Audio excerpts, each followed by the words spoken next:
My niche is in the commercial real estate game, and so I have to go where the work is. 3 years ago, we decided to move from Orange County to the desert, Yucca Valley. I've continued to maintain this job here, just commuting. 2 hours plus each way on the road, so radio. Baseball, sometimes they just... Some books on tape, podcasts, Dodger games. I commute 127 miles each way, so that's 1,000 miles a week. It's crazy. When we first moved here, I was going nuts as I used to all these stores that I like to go to when we used to live in Orange County, because it was so easily accessible and just right there. And here, you don't have everything at your fingertips, and you kind of realize that all these things you thought you needed, you don't. It does get isolated. There's not a lot of things to do. It gets so hot we can't really go outside until the evening. So during the day we do little arts and crafts, we play board games. We like to all swim in our little pool outside. It was less hot at our old house. Yucca Valley is home. It's beautiful. It's sort of stuck in its own ways. It wants to become a bigger city than it is, but it's still a small town, no matter what it does. One of the things I did was I did this weaving workshop to kind of try and meet people. You come to a new place and you're like, I don't know anyone. There's not a lot of places to really meet people. I think with parenting, one of the hardest things is to kind of push yourself out of your comfort zone, just to have adult conversations. Brian and my husband both work during the day, so we're kind of like the daytime mom crew. She's the kind of friend where I can text that morning and say hey, do you want to go to the park or go on a hike? And she'll want to. We don't have to plan everything weeks in advance. It's always easy. It's always fun and laid back. I'm naturally awkward, so yeah, but it was got to make an effort to not be a hermit kind of thing. Hello? Hey, babe. I'm probably gonna make them dinner soon since it takes them so long Yeah. to eat, so I'll probably just start theirs now. Cool. Love you. Love you. I guess I look at it sort of long term. We made the decision to buy this place and give it a shot, and we've been doing it for 3 years. Sometimes it's hard because I don't get to see my daddy that much. I know. I feel very excited when he comes home.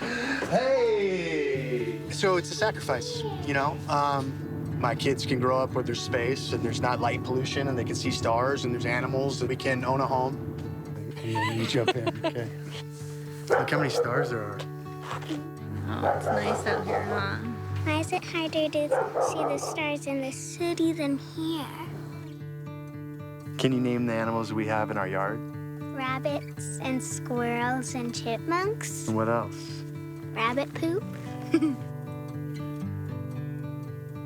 We're saving and we're able to stretch sort of one income to go as far as two was. We lived in a condo in San Clemente. And it was a little bit smaller. Now we have a bigger yard. My mortgage was $1,300 and my rent was $2,600.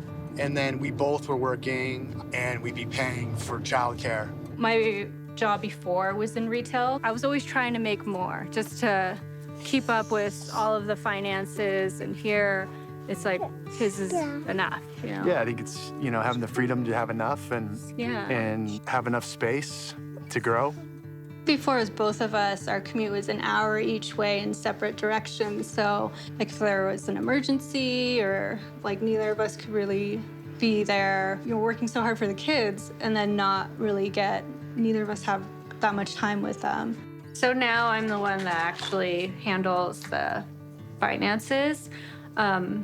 Before it was Brian, and now it's me, and I have everything in an Excel sheet. You get text pictures from your babysitter of look, she's walking, or look at this, and then you're like, for what, And I think in the end, it's all gonna be worth it, whatever that means, whether we have a close relationship with our kids, or it gives Anna more time to pursue what she really wants to pursue. My mommy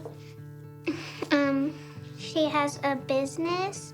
She sells wall hangings. Instagram has been a really big part of the growth of my business. It's free marketing, but with that, it's a lot of work. You know, it's like posting every day and then working with influencers, and it's nice to have a little bit of what I'm making with this to not feel so stressed. It's not that much, but it's still enough for the girls, like dance classes and swim classes, all the things that are more wants for them than needs. Brian's kind of making that sacrifice where I can stay home with the girls and I have this freedom to try and do things creatively. When we had Mila, obviously I wanted to stay home too, but it felt more of a wish. It wasn't until after Mila we actually lost one in between them. So I was about 21 weeks pregnant. And so that was hard. And then when we got pregnant with Layton, we found out she had to have open heart surgery. And I think that really kind of pushed us to making this like wishful thinking of staying at home with the girls to more of a let's make this happen. And I don't think I would have ever really considered moving to the desert, from the beach. But I just wanted more time with them. Yeah. And it's hard to talk about, but it's such a big reason for all of this. Like, we also lost another one after Layton, and then that's when the sleepless nights came, and that's when I started to really do this like all night, and that's when it really started to grow. We call Layton our rainbow baby. She's our rainbow after the storm, and that's how I started making rainbows.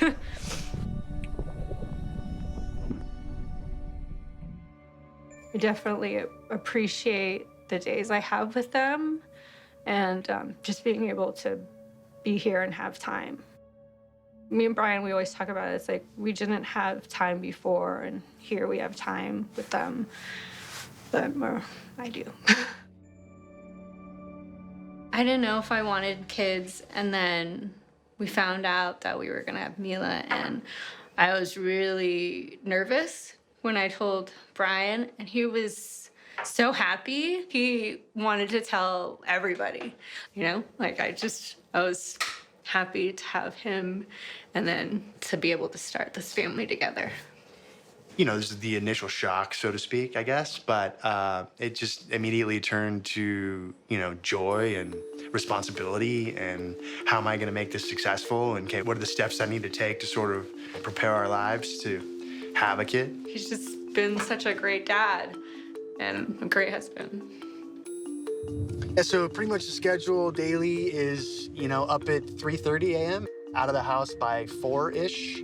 I try and beat the traffic in the morning. I go to the gym, and then my work schedule is 8 to 5. I think you just sort of know what you're doing it for, and then mentally sort of check out, and it's all part of it, and you just don't really look at it as a 2.5-hour ride each way. You can't take things for granted, and it's worth the sacrifice to have more time.